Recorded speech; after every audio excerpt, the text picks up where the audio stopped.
महानगरपालिका अतिक्रमण विभागाने आज सायंकाळी अमरावती शहरातील विविध ठिकाणांवरील रस्त्यांवरील अनधिकृत पोस्टर बॅनर हटविण्यात आले आहे।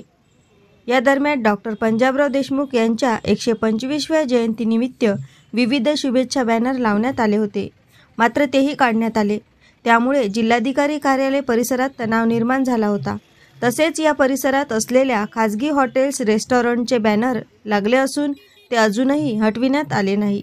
महानगरपालिका प्रशासनाच्या अतिक्रमण विभागाची मनमानी असून यामध्ये बहुतांश कर्मचारी हे कंत्राटी आहेत, त्यामुळे पैसे देऊन पोस्टर काढतात, हटवितात असा आरोप भाजपचे संजय आठवले यांनी केला आहे। महानगरपालिकेचा जो अतिक्रमण विभाग आहे हा अत्यंत मनमानी करत आहे। यामध्ये सक्षम अशा कोणत्याही अधिकाऱ्याची या ठिकाणी नियुक्ती केलेली नाही आणि हे जे कंत्राटी पद्धतीने जे काम करणारे जे या ठिकाणी कामगार आहेत हे काही बॅनर हे राहू देतात, काही लोकांच्या जवळचे पैसे घेतात।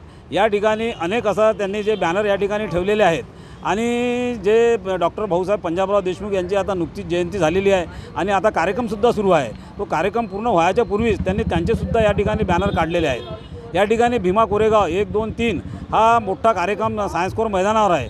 काही ठिकाणी ते सुद्धा बॅनर त्यांनी या ठिकाणी काढलेले आहेत। त्यांनी थोर महापुरुषांचा सुद्धा या ठिकाणी अपमान केलेला आहे, घोर विडंबना केलेली आहे। तरी अमरावती महानगरपालिकेचे जे आयुक्त आहे यांनी यामध्ये लक्ष घालणं अत्यंत गरजेचं आहे आणि महानगरपालिका अतिक्रमण विभागाला सक्षम व जबाबदार असा अधिकारी व कर्मचारी स्टाफ त्यांनी या ठिकाणी नेमणं अत्यंत गरजेचे आहे। कोर्ट परिसरामध्ये असे अनेक बॅनर आहेत की त्यांनी त्याच्यावर कार्यवाही केलेली नाही, ते बॅनर तसेच ठेवलेले आहेत आणि जे बॅनर त्याचा कोणत्याही प्रकारचे असा काहीही संबंध नाही। त्यामुळे चांगला संदेश थोर संत महापुरुष यांचे जे बॅनर होते त्यांनी ते या ठिकाणाहून काढलेले आहे आणि बिअर बार, रेस्टॉरंट वगैरे वगैरे असे जे बॅनर आहेत ते बॅनर त्यांनी या ठिकाणी ठेवलेले आहे। हा एक प्रकारे घोर अन्याय या ठिकाणी अतिक्रमण विभाग करत आहे। एएस न्यूज महाराष्ट्रकरिता अमरावती येथून रुपालीसह अनिल साखरकर।